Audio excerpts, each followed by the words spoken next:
Hello à tous, j'espère que vous allez bien. Aujourd'hui, nouvelle vidéo, je vais vous présenter enfin mon nouveau daily. Enfin, plutôt le nouveau daily de madame. Pour l'instant, c'est moi qui roule avec parce qu'il y a 2-3 trucs à faire dessus.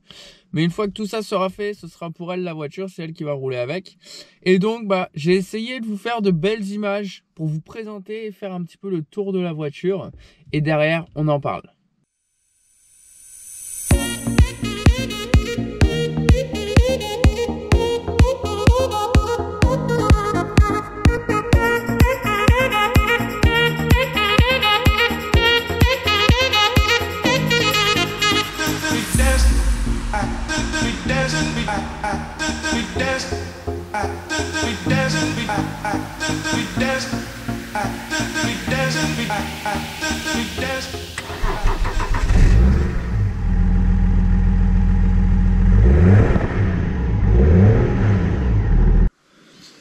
Ok, donc j'espère que ça vous aura plu. N'hésite pas à lâcher un like, à t'abonner, à activer la cloche des notifications. Je sais que je le répète sans cesse, mais c'est vraiment important pour le soutien et pour le référencement sur YouTube, comme vous le savez. N'hésitez pas non plus à mettre un petit commentaire, ça ferait super plaisir et je réponds à tout le monde. Donc pour vous parler vraiment de l'historique de la voiture, c'est vraiment une voiture qui a eu que 2 propriétaires avant moi. Et l'avantage, c'est que ces 2 propriétaires, je les connais personnellement. Donc le premier a acheté la voiture à 500 km, il l'a roulée pendant des années, entretien, suivi, etc. La voiture, nickel. Et il y a environ 4-5 ans, on a eu des inondations par ici. Et mon ami, en sortant du travail, s'est retrouvé un petit peu dans un bourbier. Et du coup, le moteur a pris l'eau. Donc problème, la voiture est immobilisée, elle est remorquée chez lui. Et du coup, il décide de la refaire. Donc le souci c'est que elle tournait pas correctement. Elle tournait bizarrement quand il a réussi à la redémarrer une fois qu'il avait enlevé toute l'eau du moteur, etc. Et donc il a décidé de complètement directement déculasser pour regarder ce qui se passe. Donc du coup, il a démonté la culasse, il a changé les soupapes, les sièges de soupape, les ressorts de soupape, il a fait rectifier la culasse, contrôler et je sais plus comment ils disent, contrôler, agréé, je sais pas quoi là. Bref, la culasse en gros a été remise complètement à neuf, elle a été aérogommée, donc ça a été vraiment un gros chantier et le problème persistait toujours. Donc finalement il avait d'autres voitures à côté, d'autres projets à s'occuper, il a laissé tomber un petit peu cette voiture et c'est mon demi-frère qui a décidé de la racheter. Sachant que la culasse avait été neuve, que le joint de culasse avait été fait, que tout avait été contrôlé, les sondes, tout ce qui va bien. Il a décidé de chercher quel est le problème, parce qu'une fois qu'on a changé toute la culasse, qu'on est sûr que ce soit pas un problème électronique, ça peut pas être grand chose. Et finalement, il a trouvé la panne, c'était une bielle qui était tordue. Donc tout simplement, remplacement des 6 bielles et les coussinets, forcément. Donc la voiture au jour d'aujourd'hui, elle a 260 000 et elle a bielle neuve, coussinet de bielle et la culasse qui a été complètement refaite avec joint de culasse neuf. Donc on sait qu'à 260 000 sur un moteur de 5,25 qui sont déjà des moteurs très costauds, c'est vraiment pas beaucoup. Mais en plus de ça, quand le moteur a quasiment été refait à neuf, on est sûr de partir sur une bonne base et c'est pour ça que je l'ai acheté. Bref, j'arrête de vous saouler avec mes explications et maintenant je vais vous parler un petit peu des choses qu'il y a à faire dessus. Donc bien entendu, il y a des choses à faire dessus et je vais vous en parler tout de suite. Donc déjà, on a le rétro qui est pété. Alors je pense que le plastique c'est réparable parce que j'ai regardé, il s'est cassé propre. Donc je pense que en le collant bien avec un petit coup de ponçage, etc., il y a moyen de faire ça propre et que ça se voie pas trop. Par contre la coque, il faudra la changer bien entendu. Ensuite, au niveau des pneus et des jantes, donc déjà il y a les feux qui sont ternis. D'ailleurs elle a les Angel Eyes et les lentilles d'origine et les feux arrière LED d'origine. À l'époque c'était quand même assez rare. Donc ici voilà, il y a un petit accro sur le pare-choc, à voir si on change directement le pare-choc ou si on le fait fibrer. Mais il a l'air plutôt cassé propre, donc je pense que c'est réparable. Et il me semble qu'il manque un petit pare-bout à l'intérieur. Ensuite, on continue. la petite plaque qui sera à changer. Il manque un anti-brouillard, mais je l'ai, donc ça c'est pas le problème. Ensuite ici, donc le pneu est complètement bouffé à l'extérieur, pourtant au milieu il est bon.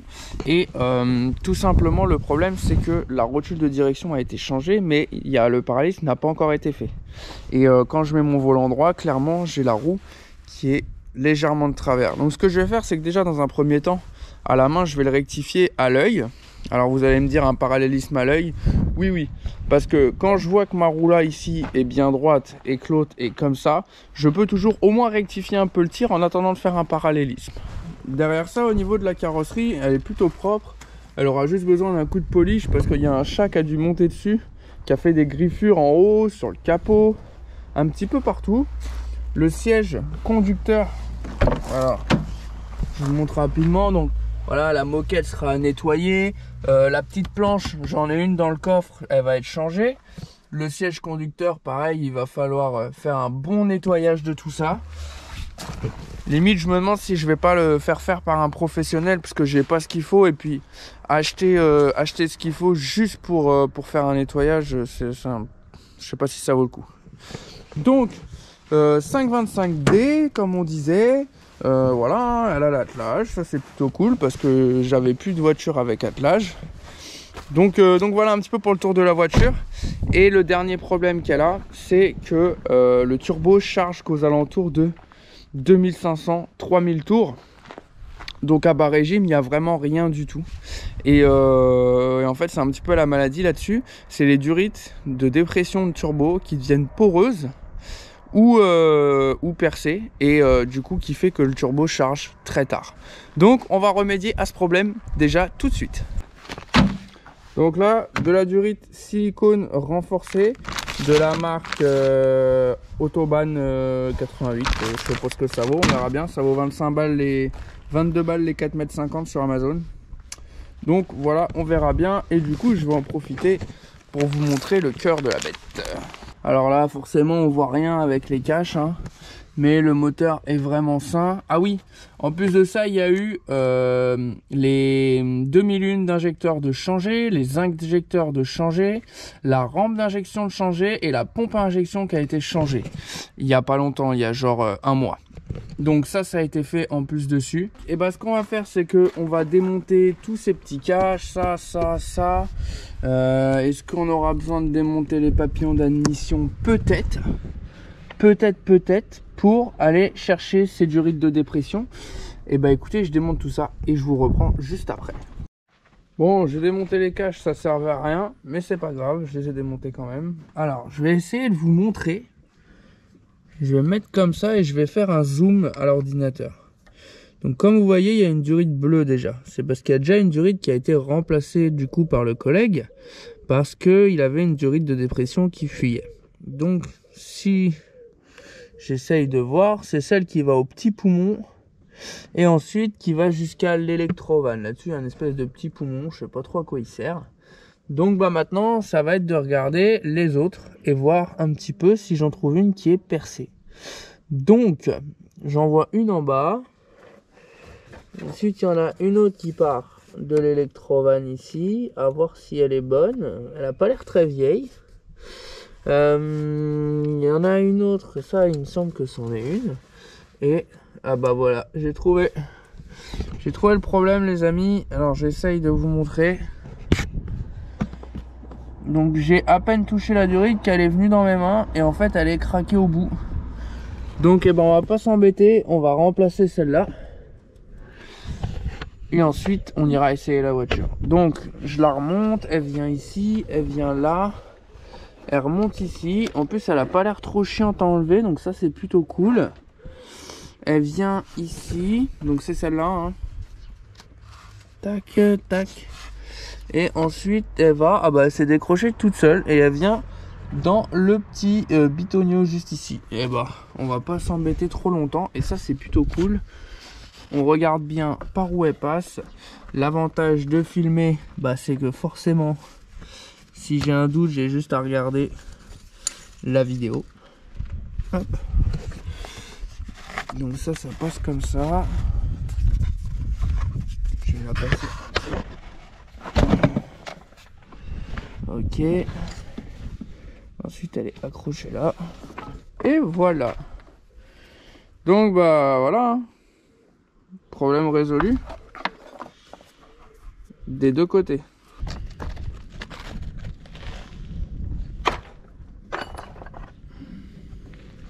Alors j'ai pris de la bleue, pas parce qu'elle est bleue, j'ai pris de la bleue parce qu'elle était moins chère que la noire. Pourtant c'est exactement la même chose.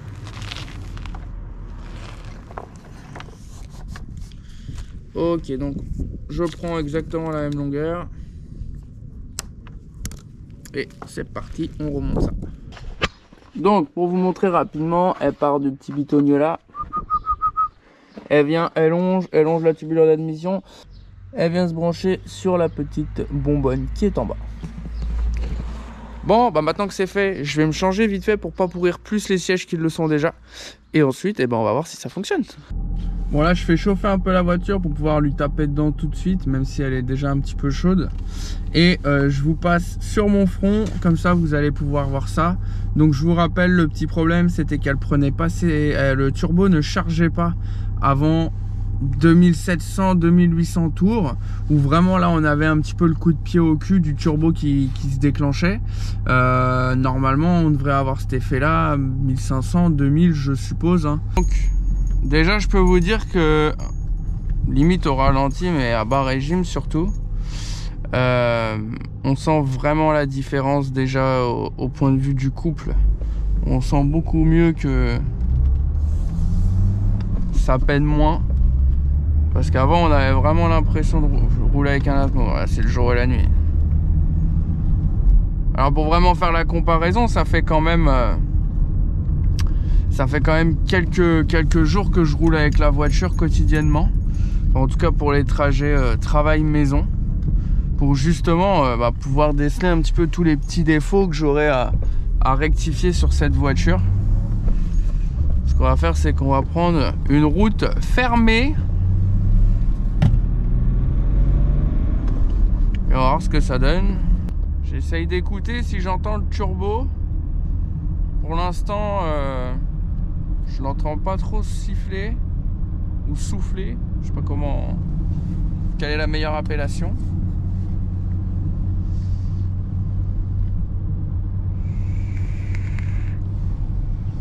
Alors je pense que la meilleure chose à faire quand même, ce serait de changer toutes les durites. Je pense que ça pourrait vraiment être bien. On va attendre d'être sorti un petit peu de la ville, si on peut appeler ça une ville. Notre beau paysage de Sologne.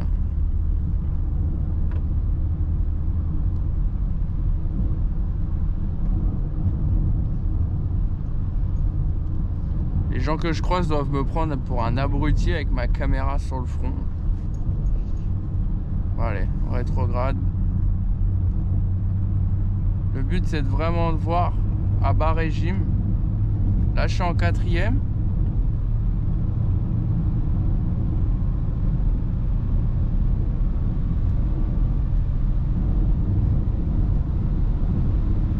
Là ça charge vraiment fort. Ouais, c'est pas très exhaustif. Franchement,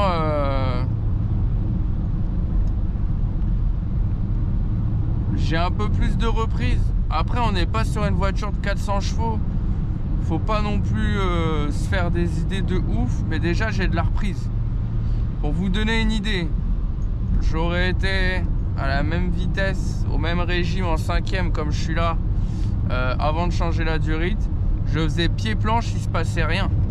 Mais vraiment rien. Là, il y a un petit peu de reprise. C'est pas dingue, mais on reste sur un 2,5 litres diesel. Après, je pense que va quand même falloir changer toutes les autres durites et vraiment tout contrôler. Là, celle-là était morte de chez morte, c'est une certitude, elle tenait même pas la durite.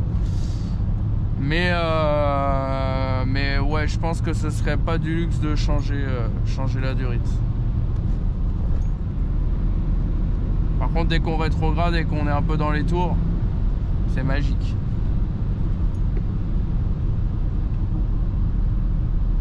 Faudrait que je regarde le turbo, il est donné à combien de tours en pleine charge. Honnêtement, j'en ai aucune idée. Du coup, ce sera intéressant de savoir quand même. Donc j'ai le petit voyant anti-patinage qui s'affiche, qui clignote et qui au bout d'un moment s'affiche. Je suppose que c'est parce que mon parallélisme est vraiment pas bon et que du coup il détecte un ripage et que du coup il désactive l'anti-patinage. Parce qu'il voit bien qu'il se passe rien. Bon allez, je fais demi-tour et je rebrousse chemin. On se retrouve juste après pour la outro. Donc voilà, cette vidéo est terminée pour aujourd'hui. C'était la petite présentation de l'ABM, le petit changement de la durite de dépression. Et c'est déjà une bonne chose de faite parce que clairement je vois la différence en tout cas sur la route. Donc ça c'est plutôt cool. Et du coup forcément ça va peut-être aussi réduire un peu la consommation. Parce que le problème c'est que j'étais tout le temps un peu comme si j'étais en sous-régime un petit peu tout le temps. Donc on va pouvoir voir la différence.